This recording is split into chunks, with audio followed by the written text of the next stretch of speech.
India e visa எப்படி apply பண்ணலாம்? நீங்க எந்த ஒரு நாட்டில இருந்தாலும் இந்த இந்தியா இ விசா அப்ளை பண்ற ப்ராசஸும் வெப்சைட்டும் ஒன்றுதான்.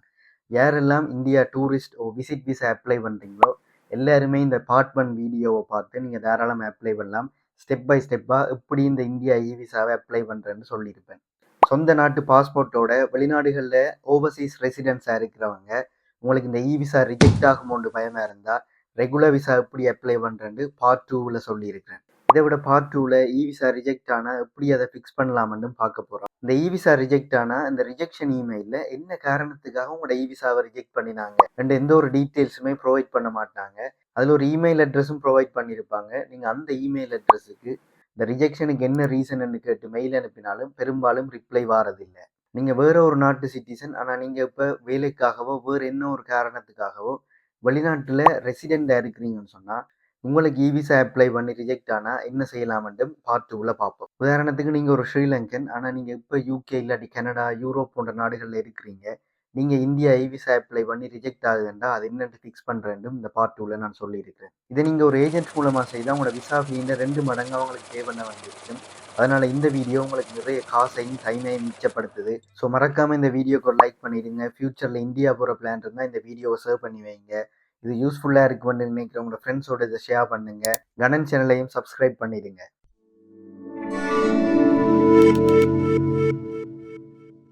இந்த India e visa website laptop டெஸ்க்டாப்லேயே ஒழுங்கா வேலை செய்யாது. அதனால கண்டிப்பா ஃபோன்ல ட்ரை பண்ணாதீங்க. நான் அதை ரெக்கமெண்ட் பண்ணவும் மாட்டேன். உங்களோட லேப்டாப் இல்லாட்டி டெஸ்க்டாப்ல இந்தியா இ விசான்னு கூகுள் சர்ச் பண்ணினீங்கன்னு சொன்னா உங்களுக்கு நிறைய வெப்சைட் வரும். ஒஃபிஷியல் வெப்சைட்டும் வரும், ஏஜென்ட்ஸுடைய வெப்சைட்டும் வரும், ஃபேக் வெப்சைட்ஸும் வரும். அதனால நீங்க சேஃபா இருக்கிறதுக்கு நான் டிஸ்கிரிப்ஷன்ல லிங்க் கொடுத்துருக்கேன். அந்த லிங்கை கிளிக் பண்ணி நீங்க ஒஃபிஷியல் இந்தியன் இ விசா போர்ட்டலுக்கு போகலாம். இந்த இ விசா அப்ளை பண்றதுக்கு உங்களுக்கு 2 டாக்குமெண்ட் தான் தேவைப்படும். ஒன்று உங்களோட பாஸ்போர்ட்டோட ஃப்ரண்ட் பேஜ், மற்றது உங்களோட ஃபோட்டோ. இதுக்குரிய ரிக்வயர்மெண்ட்ஸ் நான் அந்த ஸ்க்ரீனில் ஷேர் பண்ணுறேன்னு பாருங்க. இதில் இருக்கிற ரிக்வயர்மெண்ட்ஸோட உங்கள்கிட்ட பாஸ்போர்ட் ஃப்ரண்ட் பேஜோ உங்களோட ஃபோட்டோவோ இல்லைன்னு சொன்னால் கவலைப்பட வேணாம். அதை எப்படி ஃபிக்ஸ் பண்ணுறேன்னு இந்த அப்ளிகேஷன் ப்ரோசஸில் நான் உங்களுக்கு சொல்லுவேன். ஓகே, வாங்க இ விசா போர்ட்டலுக்கு போவோம். இந்த இ விசா போர்ட்டலுக்கு வந்துட்டேன். இதில் அப்ளை ஹியர் ஃபார் இ விசான்றதை கிளிக் பண்ணுங்க. இதில் உங்களோட பேசிக்கான டீட்டெயில்ஸ் கேட்குறாங்க. இதில் என்ன ரீசன்ன்றதை டூரிசம் டூரிஸ்ட் விசான்னு கொடுங்க.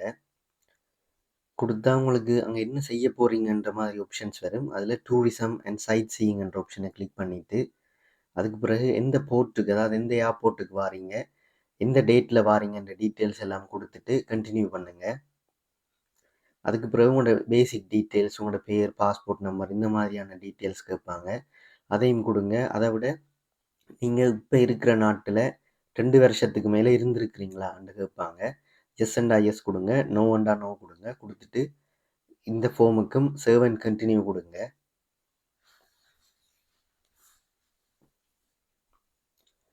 இதுக்கு பிறகு உங்களோட பர்சனல் டீட்டெயில்ஸ், உங்களோட அப்பா அம்மாண்ட, உங்களோட ஸ்பௌஸ் இருந்தால் ஸ்பௌஸுன்ற டீட்டெயில்ஸ் இதெல்லாம் கேட்பாங்க. அதுகளையும் ஃபில்லப் பண்ணி சேவ் அண்ட் கண்டினியூ கொடுங்க. இதில் உங்களுக்கு ஒவ்வொரு அப்ளிகேஷன் நீங்கள் ஃபில் பண்ணிக்கலையும் மேலே ஒரு டெம்ப்ரரி அப்ளிகேஷன் ஐடி ஒன்று வரும். அதை சேவ் பண்ணி வைங்க. என்னோட அப்ளிகேஷன் நிறைய இடத்துல கிராஷ் ஆகும்.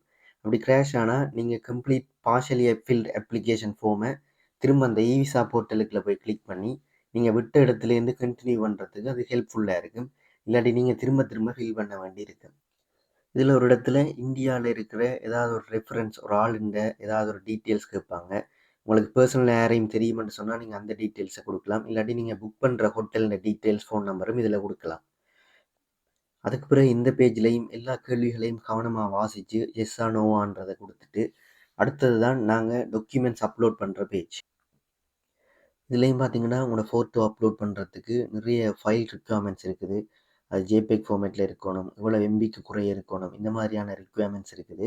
உங்களோட ஃபோட்டோ அப்படி இல்லைன்னு சொன்னால் நீங்கள் டிஸ்கிரிப்ஷனில் வாசிக்கலாம்.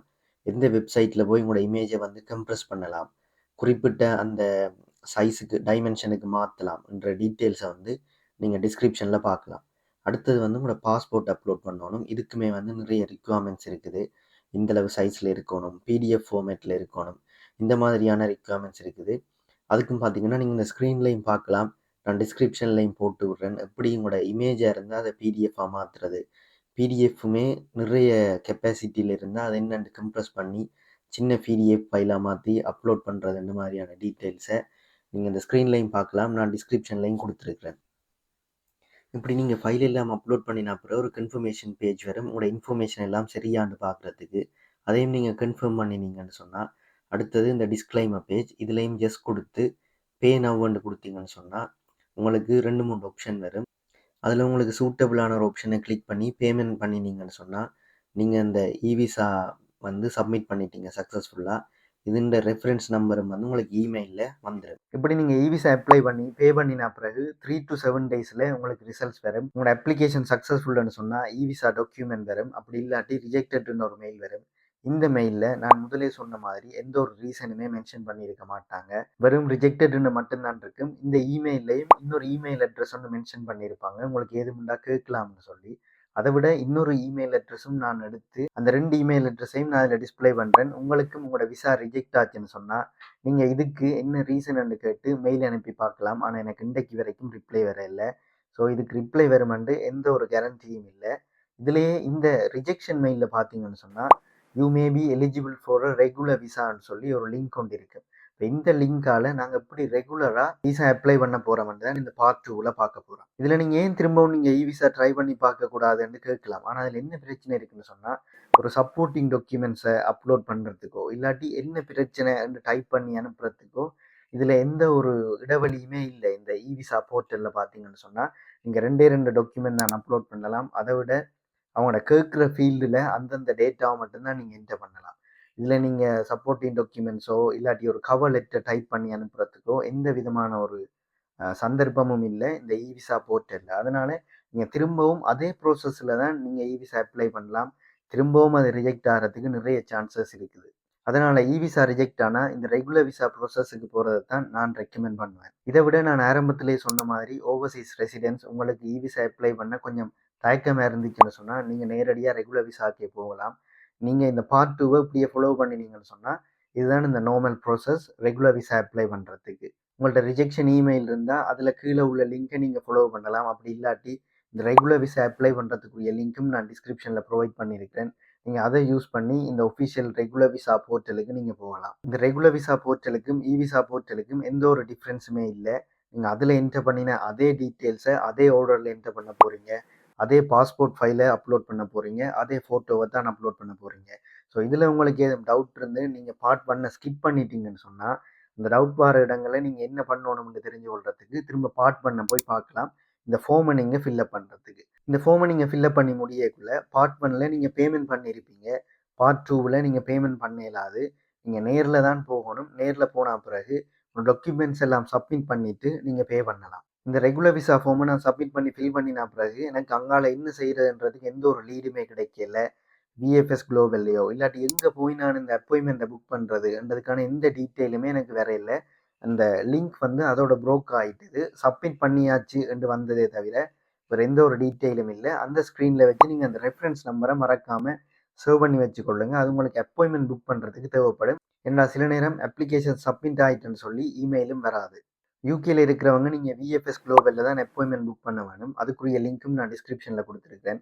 மற்ற நாடுகளில் இருக்கிறவங்களும் பெரும்பாலும் உங்களோட நாட்டிலையும் விஎஃப்எஸ் குளோபல் தான் இந்த இந்தியா விசாக்குரிய அப்பாயின்மெண்ட்ஸை வந்து ஹேண்டில் பண்ணுவாங்க. நீங்கள் கூகுளில் போய் VFS global India visa appointment என்று சர்ச் பண்ணி உங்களுக்குரிய அப்பாயின்மெண்ட்ஸை வந்து புக் பண்ணலாம். இல்லாட்டி நீங்கள் இந்த ரெகுலர் விசா அப்ளிகேஷன் சப்மிட் பண்ணி முடிய அந்த லிங்க் உங்களுக்கு வேலை செய்து வேற ஒரு புக்கிங் போர்ட்டலுக்கு உங்களை கூட்டிக் கொண்டு போகுதுன்னா நீங்கள் அதையே ஃபாலோ பண்ணுங்க. அப்படி இல்லாட்டி தான் நான் சொன்ன வழிகளை வந்து ட்ரை பண்ணி பாருங்க. இப்போ இந்த விஎஃப்எஸ் குளோபல் வெப்சைட்டில் எப்படி அப்பாயின்மெண்ட் புக் பண்ணுறேன்னு பார்ப்போம். இதான் VFS global application booking portal. இதில் ஷெட்யூல் அண்ட் அப்பாயின்மெண்ட்டை கிளிக் பண்ணுங்கள். சர்வீஸ், விசா, லொக்கேஷன் உங்களுக்கு கிட்ட இருக்கிற லொக்கேஷன் இல்லாட்டி டேட் அவைலபிளாக இருக்கிற ஒரு லொக்கேஷன். அவைலபிள் டேட் ஸ்க்ரீனில் இருக்கும். அதையும் உங்களுக்கு ஏற்ற ஒரு டைம் ஸ்லாட்டையும் செலக்ட் பண்ணுங்கள். இதுக்கு பிறகு உங்களோட பேசிக் டீட்டெயில்ஸ் தான் இந்த ஃபார்மில் கேட்பாங்க. அதுகளெல்லாம் ஃபில் பண்ணிவிட்டு இதில் உங்களுக்கு அப்ளிகேஷன் ரெஃபரன்ஸ்ன்னு ஒன்று இருக்கும். அதில் உங்களோட விசா அப்ளிகேஷன் நீங்கள் முடித்தா பிறகு வந்த ரெஃபரன்ஸ் நம்பரை இதில் என்டர் பண்ணுங்கள். என்டர் பண்ணிவிட்டு நீங்கள் அப்பாயின்மெண்ட் புக் பண்ணினீங்கன்னு சொன்னால் ஒரு அப்பாயின்மெண்ட் லெட்டர் ஒன்று வரும். அந்த லெட்டரை வந்து நீங்கள் பிரிண்ட் பண்ணி கொண்டு போகணும். ஸோ அதை சேவ் பண்ணி வைங்க. இதுலயும் பார்த்தீங்கன்னா, நீங்க அப்பாயின்ட்மென்ட் புக் பண்ணின பிறகு, நீங்க என்னென்ன டாக்குமெண்ட்ஸ் கொண்டு வரணும்ன்ற செக்லிஸ்ட் வந்து எங்களுக்கு இதுல எந்த ஒரு இடத்துலயும் தர இல்ல. இந்த புக்கிங் கன்ஃபர்மேஷன் இமெயில்லயும் விஎஃப்எஸ் குளோபல் எந்த ஒரு செக்லிஸ்ட்டும் ப்ரொவைட் பண்ண இல்ல. வேறு நாடுகள்ல உங்களுக்கு செக்லிஸ்ட் வந்ததுன்னா நல்லம். நீங்க அதுல உள்ள டாக்குமெண்ட்ஸ ப்ரிப்பேர் பண்ணி கொண்டு போங்க. அப்படி இல்ல யுகேல உள்ளவங்க உங்களுக்கு செக்லிஸ்ட் வரையில்ல. இல்லாட்டி வேறு நாடுகள்ல உள்ளவங்களுக்கும் உங்களுக்கு செக்லிஸ்ட் வரையில்லைன்னு சொன்னா, அந்த செக்லிஸ்ட்ன்ற டாக்குமெண்ட்டும் நான் அந்த கீழ ஒரு லிங்க்ல ப்ரொவைட் பண்ணியிருக்கிறேன். நீங்க அதுல போய் அந்த செக்லிஸ்ட்ட எடுத்துக்கொள்ளலாம். இதே நீங்க ஸ்ரீலங்கன் பாஸ்போர்ட் ஹோல்டர்ன்னு சொன்னா, உங்களுக்கு எக்ஸ்ட்ரா கவனிப்பு இருக்குது. நீங்க இந்த செக்லிஸ்ட்ல இருக்கிற டாக்குமெண்ட்ஸ தவிர, தனியா ஒரு ஃபார்ம் ஒண்ணு ஃபில் பண்ணி சப்மிட் பண்ணணும். அந்த டாக்குமெண்ட்டின் பிக்சரும் டிஸ்கிரிப்ஷன்ல நான் லிங்க் குடுத்திருக்கிறேன். நீங்க அத யூஸ் பண்ணி எடுத்துக்கொள்ளலாம். இந்த எல்லா டாக்குமெண்ட்டையும் சப்மிட் பண்ணி, பாஸ்போர்ட்டையும் குடுத்து, நீங்க பேமெண்ட்டும் செய்துட்டு வீட்டு வந்த பிறகு, உங்களுக்கு தனியா ஒரு மெயில் வரும். இன்னொரு 9 பவுண்டோ, 10 பவுண்டோ நீங்க பே பண்ண வேண்டியிருக்கு என்ற ஒரு மெயில் வந்தா பயப்படாதீங்க. சில நேரம் உண்மையாவே இது விஎஃப்எஸ் குளோபல் அனுப்பும். ஆனா நீங்க அது ஸ்கேமான்றத வந்து செக் பண்ணிட்டு, இந்த எக்ஸ்ட்ரா பேமெண்ட்டையும் நீங்க செஞ்சுட்டீங்கன்னு சொன்னா, 4 to 7 வொர்க்கிங் டேஸ்க்குள்ள உங்களோட விசா வந்து ப்ராசஸ் ஆயிரும். இதுக்கு பிறகு உங்களோட பாஸ்போர்ட் கொரியர்ல வீட்ட வரும். இந்த விசா ப்ராசஸுக்குரிய ட்ராக்கிங் நம்பரும், கொரியருக்குரிய ட்ராக்கிங் நம்பரும் உங்களுக்கு விஎஃப்எஸ் குளோபல்ல தருவாங்க. நீங்க இத வச்சு என்ன ப்ராசஸ்ல இருக்குன்றத செக் பண்ணிக் கொள்ளலாம். UK VFS global tracking link வந்து நான் டிஸ்கிரிப்ஷன்ல குடுத்திருக்கேன். இதுல உங்களுக்கு எதுவும் டவுட்ஸ் இருந்தா கனன் இன்ஸ்டாகிராம் சேனலுக்கு மெசேஜ் பண்ணுங்க. நாங்க எல்லா மெசேஜுக்குமே ரிப்ளை பண்ணுவோம். நீங்க எல்லா டாக்குமெண்ட்டையும் சரியா சப்மிட் பண்ணியிருந்தா மோஸ்ட்லி உங்களுக்கு விசா கிடைக்கும். உங்களோட அப்ளிகேஷனுக்கு குட் லக். இந்த வீடியோக்கு மறக்காம ஒரு லைக் பண்ணிடுங்க. நிறைய இன் டீட்டெயில்டான விஷயங்களை இந்த வீடியோல உங்களோட ஷேர் பண்ணியிருக்கேன். இதனால உங்களுக்கு நிறைய காசும் டைமும் மிச்சமாகும். ஸோ மறக்காம இந்த வீடியோக்கு ஒரு லைக் பண்ணிடுங்க. கனன் சேனலையும் சப்ஸ்கிரைப் பண்ணிடுங்க. உங்களோட ஃப்ரெண்ட்ஸோட இந்த வீடியோ ஷேர் பண்ணுங்க. நன்றி.